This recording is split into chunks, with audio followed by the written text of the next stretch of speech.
L'interview No Complaisance.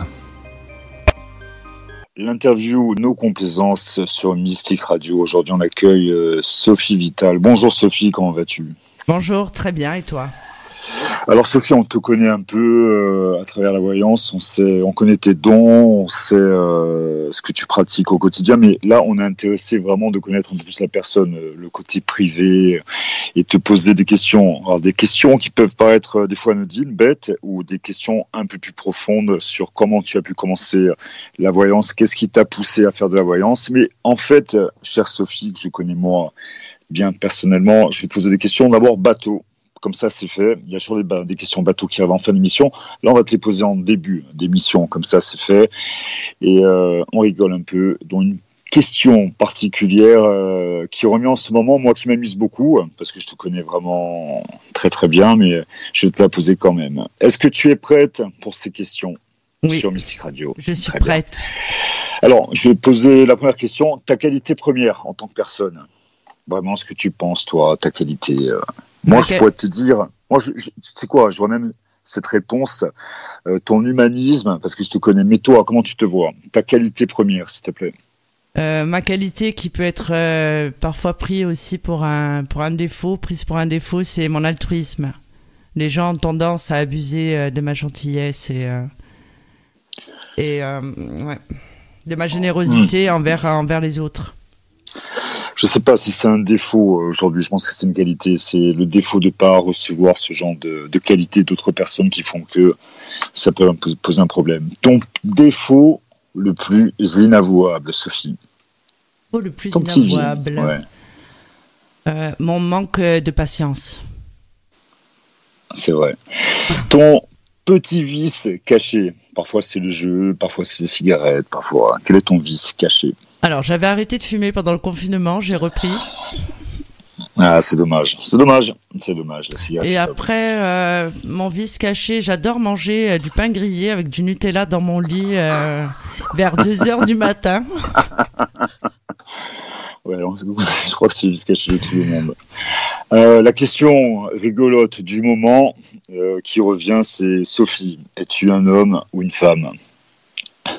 Alors, je pense être une femme. Apparemment, quand je me regarde devant mon miroir, je suis une femme. Et je trouve ça très drôle parce que, comme je dis à Yanis, qu'un de mes collaborateurs, j'ai l'impression d'être un peu la Mylène Farmer de la voyance. Ou la Sheila aussi. Peut-être. Voilà, c'est le mystère. Rappelle-nous, tu as combien d'enfants, Sophie ? J'ai 3 enfants. Voilà. Donc voilà, la question elle est vite répondue comme ça se dit en ce moment sur les réseaux sociaux. La question est vite répondue. Pour revenir à quelque chose de plus concret, Sophie, on connaît donc ton don de voyance, mais aujourd'hui on veut en savoir plus donc sur la personne que tu es, ton parcours pour en arriver là et tout ce qu'on peut connaître de toi en plus des capacités, ton empathie, ton univers personnel. Est-ce que tu peux m'expliquer ton parcours qui fait qu'aujourd'hui tu pratiques la médiumnité, la voyance à temps plein ? Quel est ton parcours en tant que femme, en tant que personne ? Je pense que toutes les orientations professionnelles que j'ai choisies, finalement, même si elles n'ont abouti à pas grand-chose, je m'en sers aujourd'hui. Je pense que c'était une préparation et que mon chemin était dans l'ésotérisme. Tu parles donc de parcours initiatique. Tout ce que tu as vécu dans ta vie personnelle t'a amené aujourd'hui à...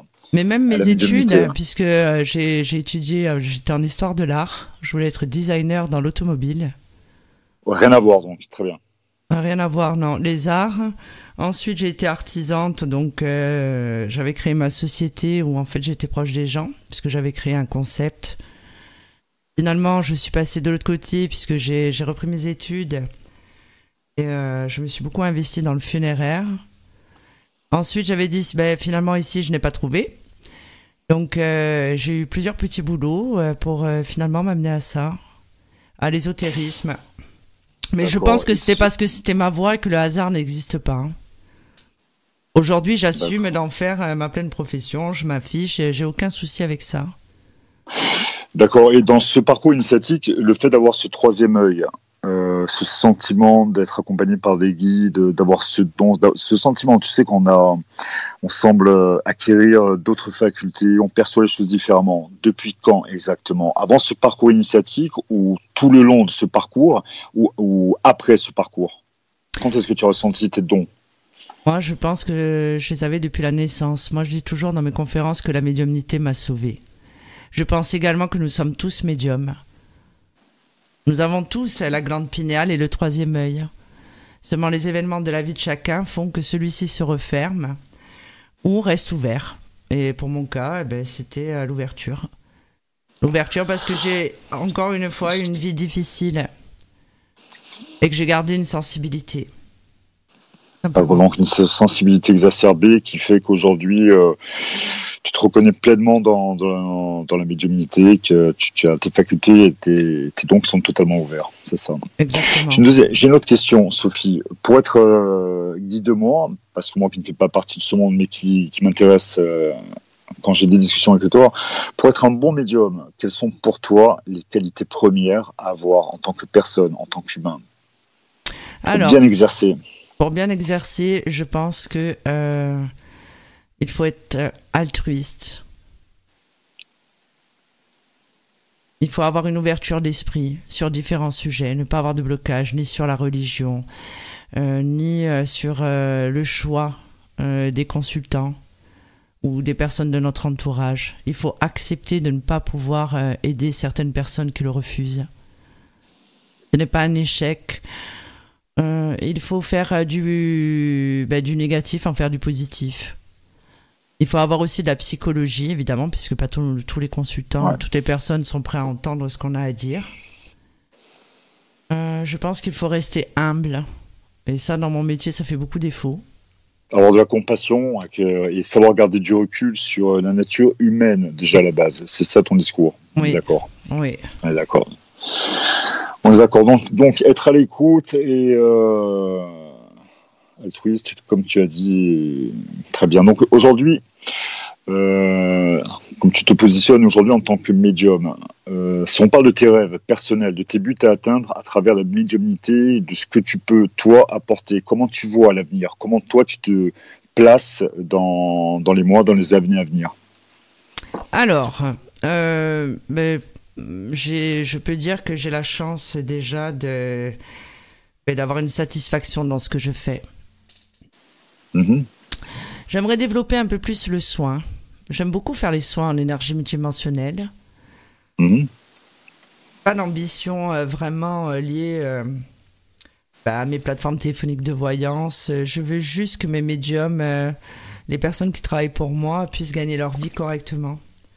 Moi, j'aspire plutôt à avoir une maison pas retirée, mais être tranquille.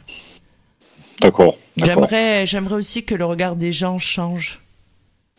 Qu'on arrête d'être traité, pas tout le temps, mais d'être traité comme des parias ou comme la folle du village, par exemple. Ouais, pourquoi? C'est quoi qui te donne ce sentiment-là? En fait, c'est le regard des autres, Mais c'est encore un sujet qui est tabou, hein, malgré tout. Hein. Plein de gens n'ont pas envie spécialement de dire qu'ils consultent. Bon, ça, je peux le comprendre. Pourquoi? Parce que c'est le jardin privé ou parce que vous souffrez de cette fausse intention? Parce qu'il y a des gens aussi, il y a des charlatans dans ce milieu. Moi, ce que j'apprécie chez toi, c'est justement que tu restes très humaine dans ta façon de communiquer les choses.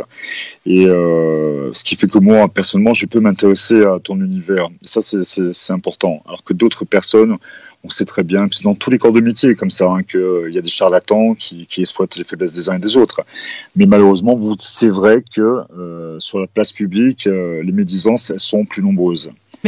Et c'est bien ton combat aussi de contrer ça, parce que pour moi, tu as les qualités de le faire. Je suis honnête avec toi, tu as les qualités.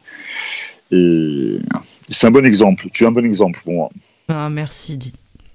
Bon, mais non, en fait, ce que je voulais dire par là, c'est qu'en fait, l'humain est comme ça, il va être au milieu de 5 autres personnes, et on va lui dire, tu sais, c'est n'importe quoi. Il va dire, ah oui, c'est vrai, c'est n'importe quoi. Donc, je pense que les personnes suivent le mouvement. Après, évidemment, maintenant, de nos jours, il y a quand même une plus grande ouverture d'esprit. Mais c'est pareil, on voit toujours des gens farfelus sur Facebook. Après, c'est bon, Je pense qu'un Bon, jour, les ça réseaux va sociaux, changer. les Hein. réseaux sociaux, ça manque de recul aujourd'hui. C'est la guerre ouverte. On dit tout, on prend pas, on dit tout Ah n'importe oui. quoi sur Facebook, sur Instagram. Voilà. Oui, d'accord, mais C'est un peu dommage, ouais. oui, mais C'est dommage. dans tous les milieux. Hein. Ouais, Il ouais, n'y a dans pas tous que les le milieux, mien. dans Tout le monde a tout. quelque chose à dire sur quelque chose. Il y a quelque chose qui ne convient pas, on va insulter la Absolument. personne. Absolument. Il n'y a plus de recul, il n'y a plus de De retenue. concertation, il n'y a plus de communication, il n'y a plus de retenue. C'est du lâcher prise. Chacun a une opinion et avec Tout le des monde- virulences, on la donne. C'est dommage. Donc, pour continuer la question, mon questionnaire, les questions qui m'interrogent à ton propos, pour continuer dans la discussion, tu peux nous parler de toi, des rapports avec tes guides. Qui sont-ils?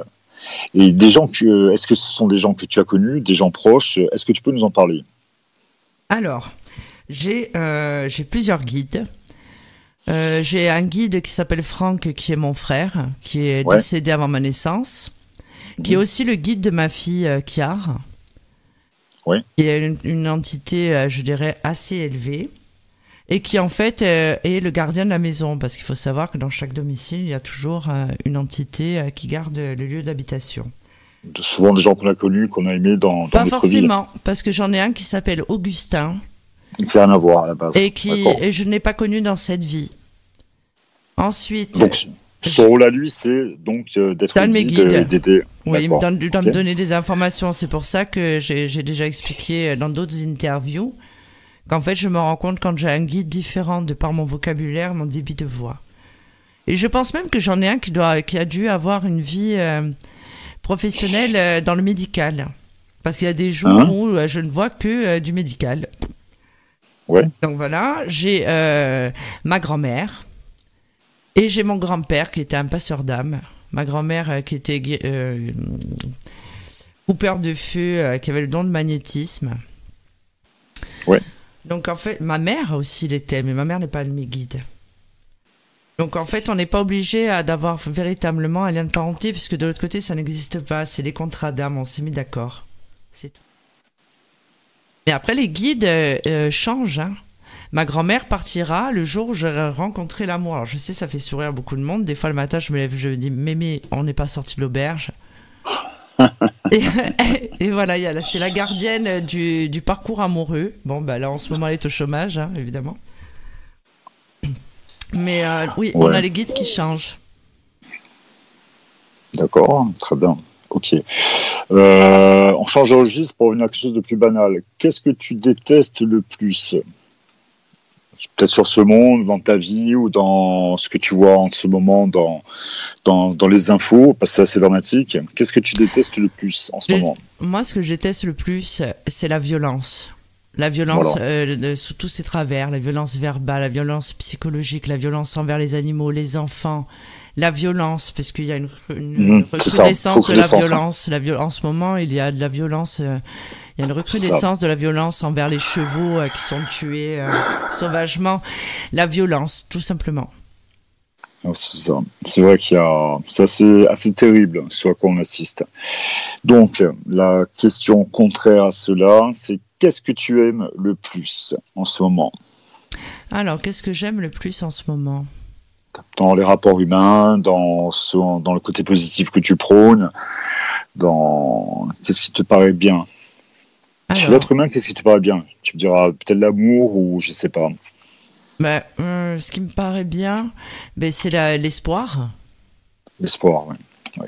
L'espoir, tout simplement, même face au Covid, je trouve que l'humanité a quand même de l'espoir. Après, ça, c'est une question un petit peu délicate, le Covid, mais je pense que l'humanité a quand même espoir, alors même si elle se comporte pas toujours très bien. Je vois, tu sais, tu m'entends? Oui. Parce que des fois, ça coupe. Je vois beaucoup sur ton mur Facebook, il y a beaucoup de gens qui reviennent vers toi, qui sont contents après t'avoir consulté. J'imagine que ces messages positifs, de soutien, te font plaisir. Ben oui, ça me conforte dans ma mission de vie. Ça conforte aussi mes équipes, puisque nous estimons être de vrais médiums. Rappelle-moi le prénom de ceux qui composent ton équipe. Alors, dans mon équipe, j'ai Lily Rose, Yanis, Yanis, Bassoane, Bassoane, Jean-Luc Opaline, Elina, Opaline. Christine, Alexandre. Bon, j'en ai encore. Là, j'ai une nouvelle équipe. J'ai 5 nouvelles personnes qui arrivent là prochainement. Super, c'est génial. Mais de vrais médiums que j'ai rencontrés, qui m'ont consulté, que pour la plupart je connais également personnellement. Voilà, c'est ça. Je voudrais savoir si quand tu formes des nouvelles équipes, les contacts, de quelle façon tu contactes ou tu es contacté par les médiums. Alors, donne-nous un peu des exemples. Si tu les rencontres en vrai, comment ça se passe? Bien souvent, c'est les personnes avec lesquelles j'ai déjà échangé, les personnes qui sont du moins restées à mes côtés. Jean-Luc, c'était quelqu'un qui m'avait contacté avant que j'ouvre Infinita Corse Voyance. Ouais. Bassoane, c'est quelqu'un qui avait vu mon émission et qui avait postulé en même temps et qui avait tous trouvé ça très bien et qui est un de mes plus fidèles d'ailleurs. Lily Rose, pareil. Lily Rose a travaillé aussi sur une autre plateforme qu'elle a laissé tomber. Yanis, c'est un de mes collaborateurs pareil, que je connais personnellement puisqu'il est en vacances en ce moment chez moi d'ailleurs. Que tu as rencontré également, qui est une très bonne personne. Exact, sur un tournage, exact. C'est vrai. Donc ensuite, oui, la plupart des personnes, Opaline n'a jamais travaillé sur un autre service de voyance par téléphone que le mien. Pas du tout, oui. Elle a postulé comme ça, sans vraiment savoir. Elle a été inspirée. Et là, c'est vrai qu'en ce moment, j'ai mis beaucoup d'annonces, des offres d'emploi. Oui. En fait, c'est simple. Hein, quand on veut intégrer mon équipe, on doit passer un test. Alors, je regarde la façon de travailler, mais je regarde le côté humain aussi également. Oui. Travailler chez moi, il ne faut pas avoir forcément travaillé chez d'autres. Ce n'est pas un critère, bien au contraire. C'est toujours la qualité première reste l'humanité, le don réel évidemment, la bienveillance et l'altruisme. Puisqu'il faut savoir quand même que mes médiums qui interviennent sur cette radio le font bénévolement. Donc là il y a des lives qui sont organisés, le font sur leur temps libre. D'accord. Simplement. Donc c'est un don de soi qu'ils font. Hein. Voilà. Très bien, très bien. Donc la démarche est quand même toujours pareil, dans la bienveillance. Ils ne sont pas obligés de le faire. D'ailleurs, je les en remercie pour ça. Ouais, c'est la meilleure des démarches, effectivement. Là, quand j'ai rencontré moi-même ton collègue, j'ai trouvé ça très sympa et très humain. Et voilà, on l'a balancé dans un tournage, il ne s'attendait pas du tout. Et puis il a joué le jeu à fond, c'était super. C'est vrai. Yanis, surtout vos écrans. Alors j'ai une question, tu t'y attends pas du tout, j'ai une dernière question, ça sera la dernière. Après cette interview, où on te connaît un peu plus, et si tu n'étais pas médium aujourd'hui, si tu n'avais pas développé tes dons au service des autres, quel métier aurais-tu voulu faire? Vraiment le truc que tu aurais pu faire si tu n'étais pas du tout médium. Si je n'étais pas du tout médium, c'est très simple, je ne vais même pas réfléchir, je serais toujours dans le funéraire. D'accord. Je pense que j'aurais fait mes propres pompes funèbres, oui, je serais resté dans l'aide à la personne. Ouais, on ne peut pas s'empêcher qu'il y a une cause à effet, probablement. Oui, rien n'arrive par hasard, et c'est pas dit qu'un jour, ça n'arrive pas. Ouais. Je te voyais plus sur une scène en train de chanter, tu vois. Non, chanter, bof, c'est pas ça. Hein. On a essayé et c'était un flop. Donc voilà, merci d'avoir répondu à mes questions. Donc merci à toi. Un peu plus sur toi et on se fait un gros bisou. Merci Sophie. Merci. Et continue ta jolie aventure. Merci. Gros bisous. À bisous. Bisous. Ciao, embrasse toute l'équipe.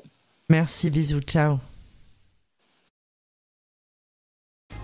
L'interview, nos complaisances.